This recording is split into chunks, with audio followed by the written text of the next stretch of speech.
Hello అండి, నమస్తే అండి. ఇంత జరిగిన అంటే 175కి 175 అన్నాడు, వచ్చిన 151లో మధ్యలో నుంచి ఒక 5 తీస్తే 11 మిగిలిని అని దేవుడి స్క్రిప్ట్ అని చెప్పి ప్రజలు నవ్వుకుంటారు జగన్మోహన్ రెడ్డి చూసి. అదే విధంగా ఇంకో రకంగా చూసి 1631 రోజులు రైతులు దీక్ష చేశారు. రాజధాని రైతులు 1, 6, 3, 1 4 అంకెల్ని కలిపితే 11 వచ్చింది. ఇంత జరిగినా కూడా జగన్మోహన్ రెడ్డికి ఇంకా సిగ్గు రాలేదంటున్నారు ప్రజలు. ఎందుకంటే జగన్మోహన్ రెడ్డి మళ్ళీ పాదయాత్ర చేస్తారంట, శవాలను రెడీ చేసుకుంటారంట, మళ్ళీ పాదయాత్ర అంట. అంటే జగన్మోహన్ రెడ్డికి 11 సీట్లు వచ్చి దారుణంగా ఓడిపోవడం వలన కొంతమంది చనిపోయారు గుండె ఆగి అని చెప్పి మళ్ళీ రాష్ట్రంలో పాదయాత్ర మొదలు పెడుతున్నాడంట. మరి ఏంటంటారు, పిచ్చి పిక్స్కి ఎక్కిందంటారా, అసలు ఏంటిది? నాకు తెలిసినంత వరకు జగన్మోహన్ రెడ్డి గారు ఇంకా కొంతకాలం ఆగడం అనేది, ఎందుకంటే ఇప్పుడు కొత్తగా ప్రమాణ స్వీకారం చేశారు చంద్రబాబు గారు. ఇచ్చిన మాట ప్రకారం మొదటి 5 సంతకాలు పెట్టారు. ఇప్పుడు ఈ పరిపాలన జరుగుతుందా లేదా, అక్కడ దాడులు జరగపోయినప్పటికీ రాష్ట్రంలో ఏదో కొన్ని చోట్ల వ్యక్తిగత కక్షల వల్ల దాడులు జరిగాయి. వైఎస్ఆర్సీపీ వాళ్ళే టీడీపీ వాళ్ళని కొట్టారు, టీడీపీ వాళ్ళు కూడా వైఎస్ఆర్సీపీ వాళ్ళు కొన్ని దాడులు జరిగాయి మాట వాస్తవమే. కానీ ఒక పరిపాలనా కాలాన్ని నువ్వు ఆరోపించాలి, ప్రతిపక్ష పార్టీ పాత్ర నువ్వు పోషించాలి అంటే వాళ్ళ పరిపాలన ఒక 6 నెలల పాటు నువ్వు చూసిన తర్వాత అది పాదయాత్ర కానీ ఏ యాత్ర అయినా సరే, మీరు అన్నట్టు శవాల యాత్ర లేకపోతే శవాలు చనిపోయిన వాళ్ళకి ఏదైనా శవాలు లేపేసు పాదయాత్ర, అది ఏదైనా సరే జగన్మోహన్ రెడ్డి గారు ఇంకా కొంత సమయం అంటే తన పార్టీలో ఉన్నటువంటి ఏదైతే ఓటమి జరిగిందో, ఎక్కడిది జరిగింది ప్రక్షాళన చేసుకున్న సమయం ఇంకా దండిగా ఉంది. ముందు వాళ్ళ పార్టీ గురించి చర్చించుకోవాల్సిన సమయం అయితే ఇంకా ఉంది. ఇప్పుడు చంద్రబాబు గారు ఈ పొద్దున కొత్తగా సీఎం కాదు, 4వసారి ముఖ్యమంత్రికి ప్రమాణ స్వీకారం. గతంలో ఉమ్మడి ఆంధ్రప్రదేశ్ ముఖ్యమంత్రిగా చేశారు, ఆయన ట్రాక్ రికార్డ్ని ఎవరు తీసేయలేరు. ఇప్పుడు ఆంధ్రప్రదేశ్ని చూశారు, ఇప్పుడు 4వసారి. సో ఆయన పరుగులు పెట్టిస్తాడు. డబుల్ ఇంజిన్ సర్కార్ అనేది ఇప్పుడు పైన మోడీ ప్రభుత్వము, కిందన తెలుగుదేశం ప్రభుత్వము, అందులోని చంద్రబాబు గారు కింగ్ మేకరు. నిధుల కొరత ఏముంది?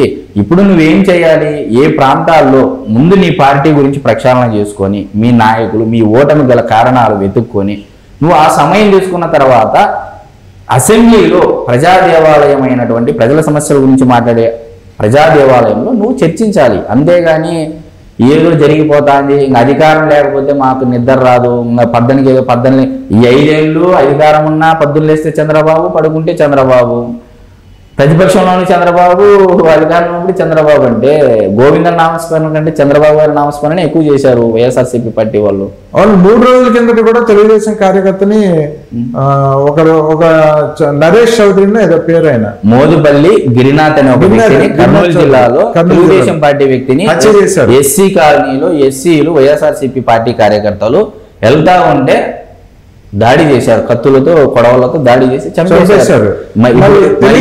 దాడి చేశారని అంటున్నారు. మరి సార్ ఇప్పుడు సోషల్ మీడియా ఉంది, సోషల్ మీడియాలో వాస్తవం ఏంది అవాస్తవం ఏంది తెలుసుకునే లోపలే అబద్ధం అంతా తిరిగేసి వస్తూ ఉంది. నిజం తెలుసుకునే లోపల దారుణాలు జరిగిపోతూ ఉన్నాయి.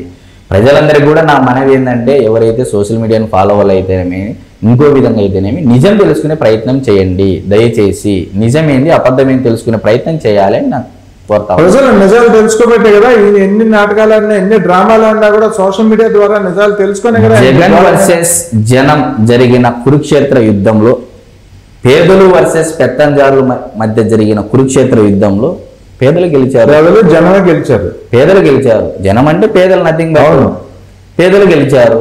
కాబట్టి ఇక్కడ కొత్తగా చంద్రబాబు గారిని నిందించాల్సిన అవసరము లేదు. ఏదో జరిగిపోతుంది రాష్ట్రంలో, అలాంటివి జరగాలి మీరు కానివ్వండి సిద్ధమని ఒక మాట చంద్రబాబు గారు అంటే వీళ్ళంతా ఏంది సార్, ఇప్పుడుండే వ్యవస్థ కుక్కలు చింపిన విస్తరి కదా. కానీ అలాంటి రాజకీయాలకు ఇప్పుడు జగన్మోహన్ రెడ్డి గారు గతంలో పంపిణీ చేసిన స్కూల్ పిల్లలకి కిట్లు, బ్యాగ్స్, ఇవన్నీ కిట్లు, మరి బొమ్మ ఉంది జగన్మోహన్ రెడ్డి గారి బొమ్మ. మరి చంద్రబాబు గారు అలాంటి రాజకీయాలు చేయాలనుకుంటే ప్రభుత్వ సొమ్మును ఖర్చు చేయాలి, నాకంటూ ఒక ప్రత్యేక గుర్తింపు కావాలనుకుంటే ఈ పొద్దు జగన్ బొమ్మ ఉన్నా సరే మీరు పంపిణీ చేయండి స్కూల్ పిల్లలకి కిట్లు.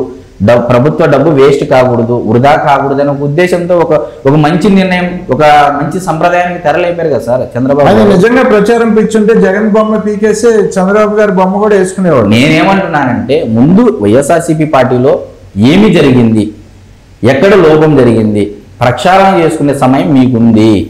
ఇప్పుడు ఏదో కొంపలు మునిగిపోయినట్టు, రాష్ట్రంలో ఏదో జరిగిపోయినట్టు, ఇప్పుడు బాబు గారు ప్రమాణ స్వీకారం చేసిన 2-3 రోజులు కాలేదు సార్. HPCL 50,000 కోట్లతో మేము ఏపీలో పెట్టుబడి పెడతాం, మొదటిగా ఏపీకి ప్రిఫరెన్స్ ఇస్తామని చెప్పేసి వచ్చారు. 47,000 ఉద్యోగాలు ఉద్యోగాలు.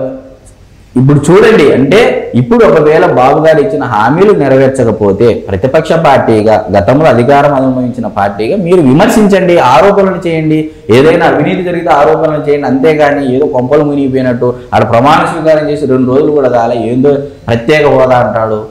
గత 5 ఏళ్ల పరిపాలన కాలంలో 22 మంది ఎంపీలు, 6 మంది రాజ్యసభ సభ్యులు ఏం చేశారు మీరు?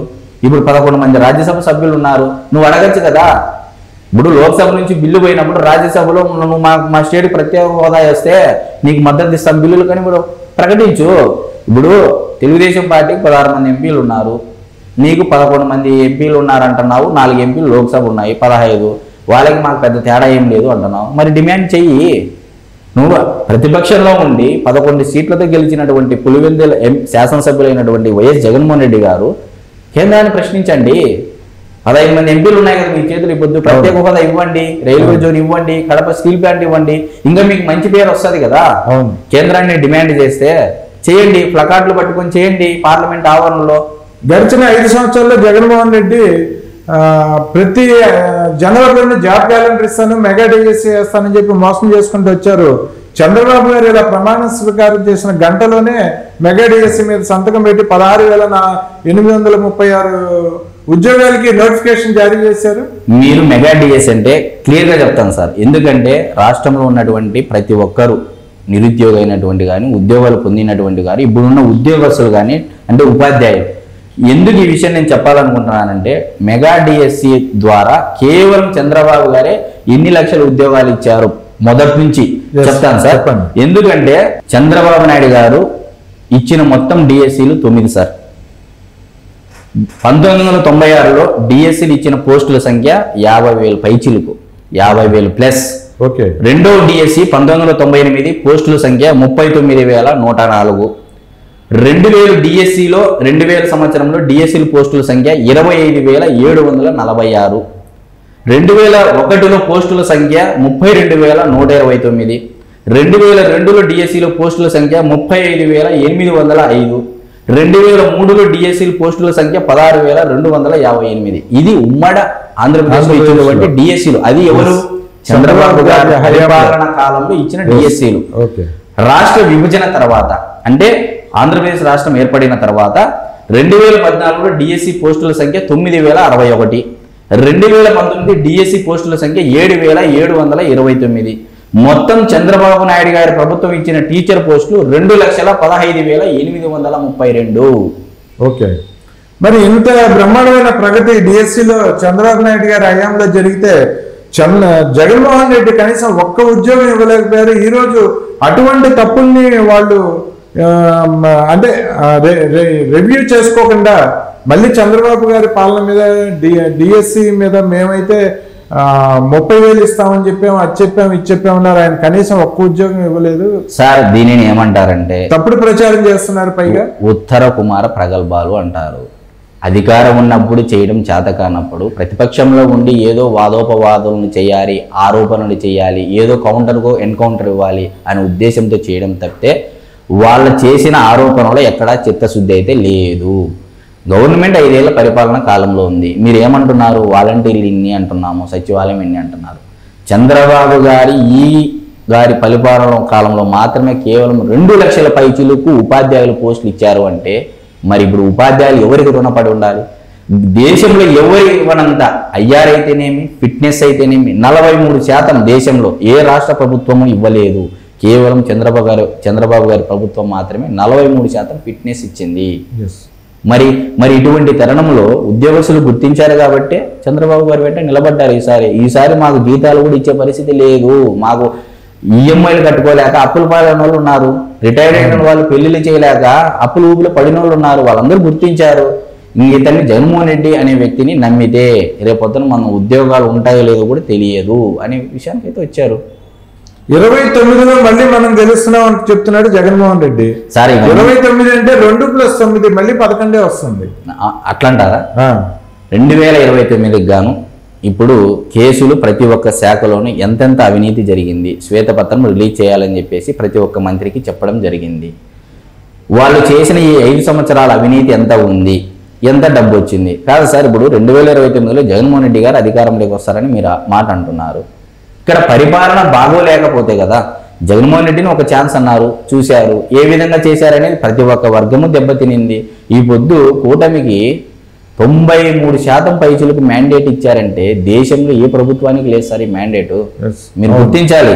నేను ఈ మాట ఎందుకు చెప్తున్నానంటే, నాకు తెలిసి భవిష్యత్తులోనూ గతంలోనూ ఇక ఇలాంటి విజయం ఏ రాష్ట్ర ప్రభుత్వంలోనూ రాబోదు అనేది నేను స్పష్టంగా చెప్తా.